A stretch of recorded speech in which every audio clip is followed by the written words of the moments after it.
Ang Pangulong Marcos nais na magkaroon ng significant changes sa buhay ng mga Pilipino sa pagbaba niya sa pwesto sa 2028.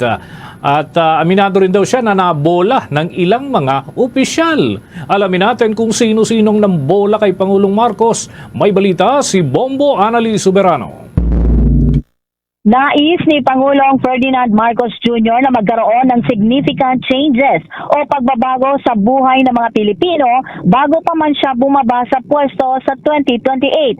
Dahilan nais niyang maging masigasig ang kanyang mga gabinete, partikular sa pagtupad sa mga proyekto at programa ng pamahalaan. Sa isang podcast interview kay Pangulong Marcos, sinabi nito 3 taon na lamang ang nalalabi sa kanyang termino, kaya ayaw niyang business as usual, lalo at maraming problema ang dapat tugunan. Giit ng Pangulo, mahalaga na maging masigasig ang gobyerno sa pagkamit sa target on time. Hindi lamang sa pagtupad sa mga malalaking legacy projects, sa mga transportasyon at agricultural projects. Hangad din ng Presidente na hindi nahihirapan ang ating mga kababayan. Kaya kung anuman ang dapat ayusin ay inaayos na ngayon. Binigyang diin pa ng Pangulo, mahalaga na maging istrikto lalo at kapakanan ng taong bayan ang nakataya. Dagdag pa nito, ang pagbibigay serbisyo publiko ay hindi patungkol sa isang kaibigan. Anya, kahit kaibigan niya ang opisyal, kung hindi naman ito performing, ay talagang sisibakin niya sa pwesto. Pakinggan natin si Pangulong Ferdinand Marcos Jr. We made a change for the better.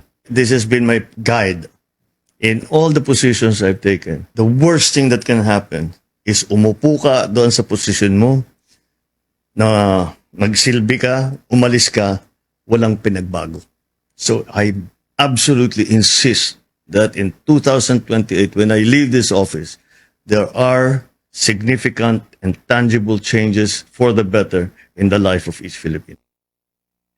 Patuloy naman hihilingin ni Pangulong Marcos ang accountability sa mga government official dahil hindi pa natatapos sa pagkumpleto ang mga proyekto at programa ng pamahalaan. Ito rin anya ayon sa Pangulo ang dahilan kung bakit personal niyang pinupuntahan ang bawat proyekto na naisa sa katuparan. Sa ikalawang vlog ng Pangulo, ibinahagi nito na mayroong mga pagkakataon na iba ang laman ng ulat o itsura ng mga naisa sa katuparang proyekto base sa report na nakarating sa kanyang tanggapan kumpara sa actual na resulta. Ito din ang dahilan kung bakit nais niya mismong makita ang mga natatapos na programa. Sabi pa ng Pangulo, ayaw niya ng business as usual na matagal nang umiiral sa bansa. Pagtiyak ng Presidente na simula ngayon, tatapusin na sa itinakdang deadline ang bawat proyekto. Maliit man o malaki na dapat ay nakikita ng publiko at dapat binabalik-balikan at mine-maintain. Aminado din ang Pangulo na nabola siya sa ilang mga opisyal pero ngayon ay sinibak na niya ito sa pwesto.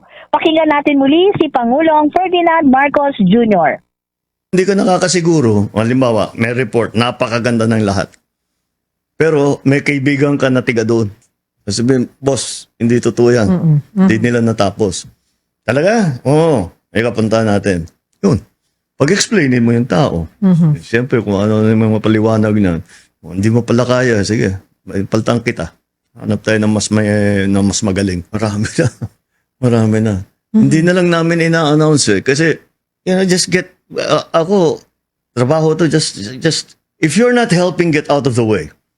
Okay? Kung di mo kami tutulungan, basta, umalis ka na lang dito. Gawin mo yung gusto mong gawin, pero pabayaan mo kami magtrabaho. That's my attitude all the time. So, whatever get out of the way means you're fired or may floating ka o ililipat ka sa ibang part of the government. Whatever it is, basta just get out of the way so that I can do.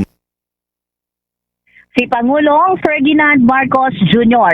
Mula sa Malacanang, Bombo Annalise Montaño Soberano nag-uulat para sa #1 and most trusted radio network in the country, Bombo Radio Philippines, Basta Radio, Bombo!